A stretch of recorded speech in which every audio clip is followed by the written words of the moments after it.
Hello, everybody. I will be reading today chapters 7 and 8 from Because of Winn-Dixie.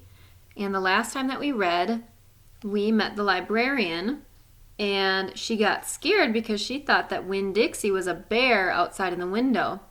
But turns out he's just a dog. So Opal got to bring him into the library, and then they were going to talk. So, chapter 7.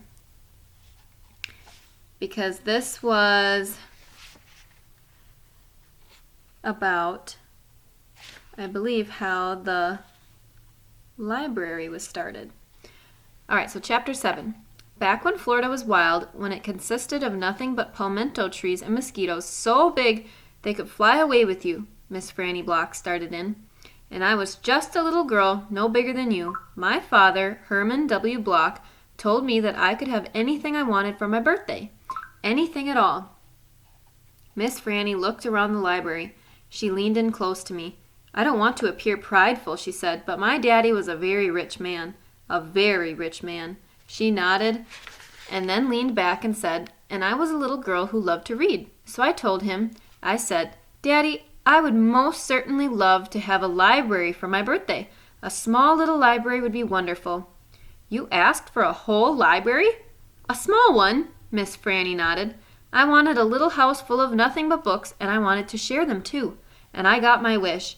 My father built me this house, and the very one we are sitting in now, and at a very young age I became a librarian. Yes, ma'am.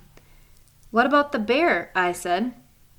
Did I mention that Florida was wild in those days? Miss Franny Block said. Uh-huh, you did.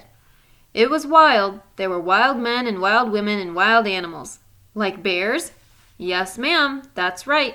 Now I have to tell you, and I was a little Miss Know-It-All. I was a Miss Smarty Pants with my library full of books. Oh, yes, ma'am. I thought I knew the answers to everything. Well, one hot Thursday, I was sitting in my library with all the doors and windows open and my nose stuck in a book, when a shadow crossed the desk. And without looking up, yes, ma'am, without even looking up, I said, Is there a book I can help you find? Well, there was no answer, and I thought it might have been a wild man or a wild woman, scared of all these books and afraid to speak up. But then I became aware of a very peculiar smell, a very strong smell. I raised my eyes slowly, and standing right in front of me was a bear. Yes, ma'am, a very large bear. How big? I asked. Oh, well, said Miss Franny, perhaps 3 times the size of your dog. Then what happened? I asked her. Well, said Miss Franny, I looked at him, and he looked at me. He put his big nose up in the air and sniffed, as if he was trying to decide if a little Miss Know-It-All librarian was what he was in the mood to eat. And I sat there. And then I thought, well, if this bear intends to eat me, I am not going to let it happen without a fight. No, ma'am. So very slowly and very carefully, I raised up the book I was reading. What book was that? I asked. Why, it was War and Peace, a very large book. I raised it up slowly, and then I aimed it carefully, and I threw it right at that bear and screamed, Be gone! And do you know what? No, ma'am, I said. He went, but this is what I will never forget. He took the book with him. Nuh-uh, I said. Yes, ma'am, said Miss Franny. He snatched it up and ran. Did he come back? I asked.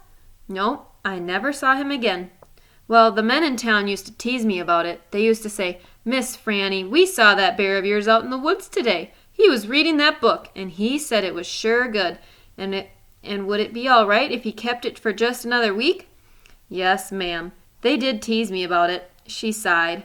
I imagine I'm the only one left from those days. I imagine I'm the only one that even recalls that bear.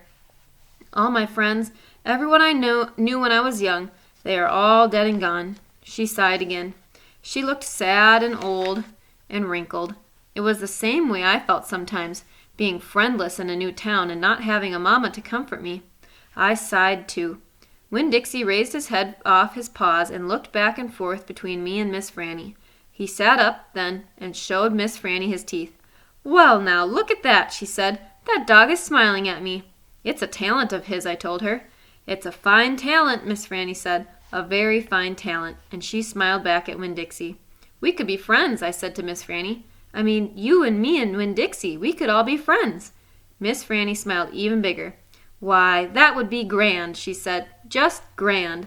And right at that minute, right when the three of us had decided to be friends, who should have come marching into the Herman W. Block Memorial Library but old pinch-face Amanda Wilkinson. She walked right up to Miss Franny's desk and said, "I finished Johnny Tremain, and I enjoyed it very much. I would like something even more difficult to read now, because I'm an advanced reader." "Yes, dear, I know," said Miss Franny. She got up out of her chair.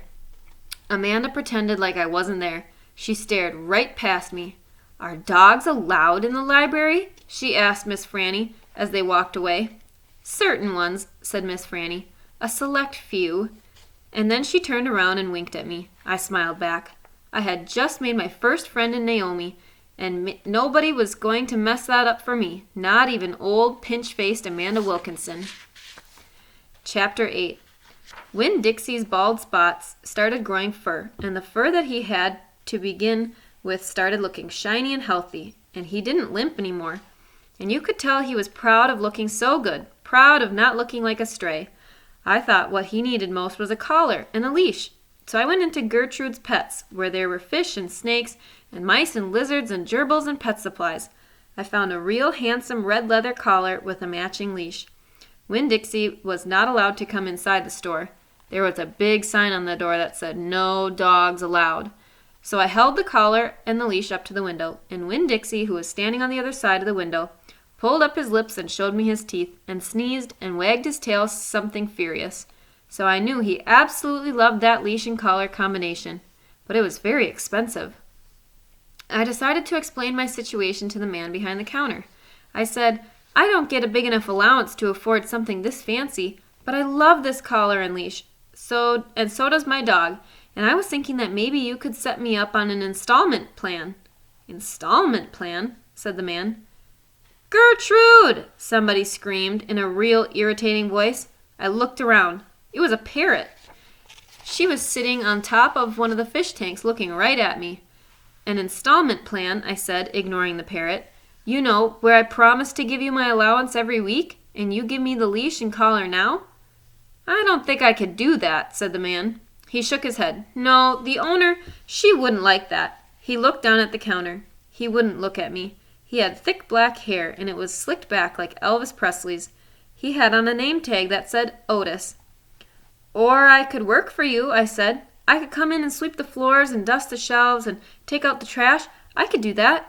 I looked around Gertrude's Pets. There was sand and sunflower seed shells and big dust bunnies all over the floor. I could tell that it needed to be swept. Said Otis. He looked down at the counter some more. "Gertrude!" the parrot screamed again. "I'm real trustworthy," I said. "I'm new in town, but my daddy is a preacher. He's the preacher at the Open Arms Baptist Church of Naomi, so I'm real honest. But the only thing is, Winn-Dixie, my dog, he would have to come inside with me, because if we get separated too long, he starts to howl something terrible." "Gertrude doesn't like dogs," said Otis. "Is she the owner?" I asked. He finally looked up. He pointed at the fish tank. "That, Gertrude. The parrot. I named her after the owner." "Gertrude's a pretty bird," screamed Gertrude. "She might like Winn-Dixie," I told Otis. "Almost everybody does. Maybe he could come inside and meet her, and if the two of them get along, then I could have the job." "Maybe," Otis mumbled. He looked down at the counter again. So I went and opened the door, and Winn-Dixie came trotting on inside the store. "Dog!" screamed Gertrude. "I know it," Otis told her.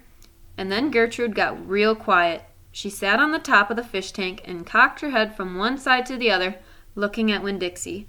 And Winn-Dixie stood and stared back at her. He didn't hardly move. He didn't wag his tail. He didn't smile. He didn't sneeze. He just stared at Gertrude, and she stared at him.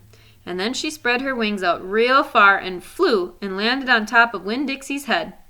"Dog?" she croaked. Winn-Dixie wagged his tail just a tiny little bit. And Otis said, "You can start on Monday." "Thank you," I told him. "You won't be sorry." On the way out of Gertrude's Pets, I said to Winn-Dixie, "You are better at making friends than anybody I have ever known. I bet if my mama knew you, she would think that you were the best dog ever." Winn-Dixie was smiling up at me, and I was smiling down at him. and so neither one of us was looking where we were going, and we almost bumped right into Sweetie Pie Thomas. She was standing there, sucking on the knuckle of her third finger, staring in the window of Gertrude's Pets. She took her finger out of her mouth and looked at me. Her eyes were all big and round. "Was that bird sitting on that dog's head?" she asked. She had her hair tied up in a ponytail with a pink ribbon. But it wasn't very much of a ponytail. It was mostly ribbon and a few strands of hair. "Yes," I told her. "I seen it," she said. She nodded her head and put her knuckle back in her mouth. Then she took it out real quick again. "I seen that dog in church, too. He was catching a mouse. I want a dog just like it, but my mama won't let me get no dog. She says if I'm real good, I might get to buy me a goldfish or one of them gerbils. That's what she says. Can I pet your dog?" "Sure," I told her. Sweetie Pie stroked Winn-Dixie's head so long and serious that his eyes dropped half closed and drool came out of the side of his mouth. "I'm going to be 6 years old in September. I got to stop sucking on my knuckle once I'm 6, said Sweetie Pie. "I'm having a party. Do you want to come to my party? The theme is pink." "Sure," I told her. "Can this dog come?" she asked. "You bet," I told her, and all of a sudden I felt happy. I had a dog, I had a job, I had Miss Franny Block for a friend, and I had my first invitation to a party in Naomi. It didn't matter if it came from a 5-year-old, and the party wasn't until September. I didn't feel so lonely anymore.